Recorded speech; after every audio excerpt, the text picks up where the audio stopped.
अंदर जो है पटना ट्रैफिक पुलिस लगातार शमन की कार्रवाई करती है। शमन की कार्रवाई करने के दो मुख्य कारण होते हैं। एक तो आपने जो चालान किया है उसके अंदर आपको एक आर्थिक रूप से आपको फाइन लगाया जाता है, परंतु उसका जो मुख्य हमारा मोटिव होता है वो ये होता है कि आप लोगों को आगे के लिए सचेत किया जाए ताकि वो दोबारा से नहीं दोहराया जाए।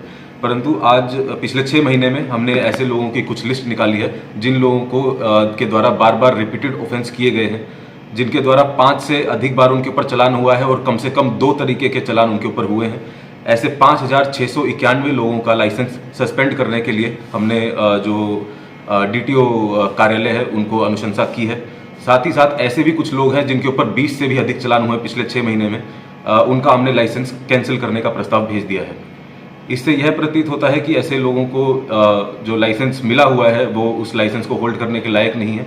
यदि ज़्यादा दिन तक वे सड़क पे अपनी गाड़ी को लेकर के चलते हैं तो वे अपनी ही जान के साथ साथ दूसरे की जान भी जोखिम में डाल रहे हैं, तो इसीलिए हमने DTO कार्यालय को उनका लाइसेंस कैंसिल या सस्पेंड करने की अनुशंसा कर दी है। सर क्या आपने टाइम फ्रेम में रखा है कितने दिनों के अंदर अगर एक बार चालान कट जाता है तो एक सामान्य आदमी को फाइन जो है वो कर देना चाहिए? देखिए नहीं, उसके अंदर चालान भरने या नहीं भरने से हमारा कोई इसके अंदर कैटेगराइजेशन नहीं है।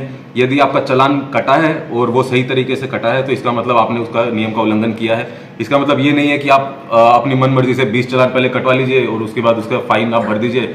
अगर आपका 20 चालान हुआ है, आपने वो भर भी दिया है, इससे यही प्रतीत होता है कि आपको गाड़ी चलानी नहीं आती है, आप जो लाइसेंस है उसको होल्ड करने के योग्य नहीं है। इसलिए हमने आपका लाइसेंस कैंसिल या सस्पेंड करने के लिए भेज दिया। मतलब अगर चालान भर भी दिया तो भी लाइसेंस कैंसिल? बिल्कुल बिल्कुल बिल्कुल। उसे यही अपील है कि हमारा किसी भी तरीके का ये मोटिव नहीं है कि आप लोगों को किसी प्रकार की आर्थिक क्षति पहुंचाई जाए। हमारा मुख्य मोटिव ये है कि आप लोग नियमों का पालन करें ताकि आप लोगों का, आपके परिवार का, अन्य लोगों का जो है जान का खतरा किसी के ऊपर नहीं बना रहे। तो आप नियमों का पालन करिए, अच्छे से अपने रोड्स जो भी सिविल एमिनिटीज है उसका यूज करिए, परंतु अपनी राइट्स को एक लिमिट में रखिए ताकि दूसरे लोगों के भी राइट्स जो है वो बनी रहे। देखिए उसके अंदर जो DTO कार्यालय है वो आगे इसके अंदर एक्शन लेता है। उसके अंदर अलग अलग प्रोसीजर है। वो अपने लेवल से उसके अंदर यदि कोई मेजर ऑफेंस नहीं है तो उसके अंदर उनकी काउंसलिंग की जाती है। अगर सस्पेंड हो जाता है तो उनको अगले 6 महीने के बाद दोबारा से अप्लाई करने का, दोबारा से टेस्ट दे करके अप्लाई करने का एक प्रोविजन है।